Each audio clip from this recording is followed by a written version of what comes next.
going to review how to prepare your patient for an abdominal ultrasound. First, you need to go and get your patient. One of the most important things to do is confirm your patient's identity. We want to also protect that identity, so going to the waiting room, I usually am just asking for the patient's first name. Once they come back to me, I ask, like, are you here for an ultrasound? I introduce who I am and bring them around the corner on the way to the ultrasound suite. I then ask them to confirm their first and last name and their date of birth. That is the method of using two patient identifiers.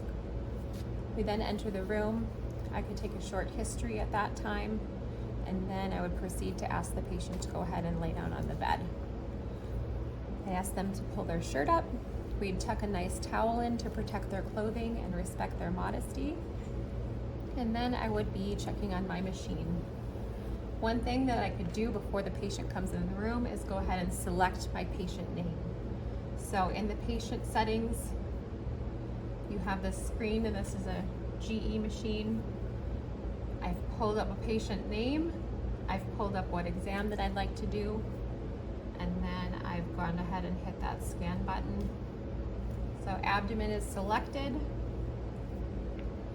Another thing that I can see is that I've selected the correct probe, and the correct probe for an abdomen ultrasound is typically a curved 1 to 5 megahertz probe. It looks like this one. I can see that I've selected the correct probe because I can see it up in the corner of my screen. It says C15. And when I do select that probe, which I'd already done, but once you initially do it, you can pick what application you want to do, which was abdomen. So now my probe is selected. My application is selected, and after that, my patient's on the table. I'm ready to go ahead and just confirm one last time that I've selected the right patient on my machine.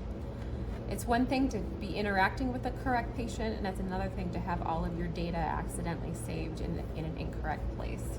So double checking that you have the correct patient name on your machine is crucial. So I would ask the patient one last time to go ahead and spell their last name or confirm their first and last name. After that, that is the last check that I do, and I just explain the exam to the patient one more time.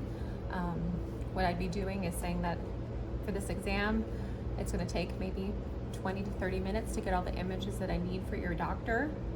I'm going to have gel on your abdomen and gel on my camera. When I'm going to have you hold your breath once in a while, and throughout the test, I might need you to change your position by rolling on your side. Then I ask them if they have any questions, address anything that I can help them with, and I just reassure them that I won't be able to give them any results. I'm not the one reading the exam.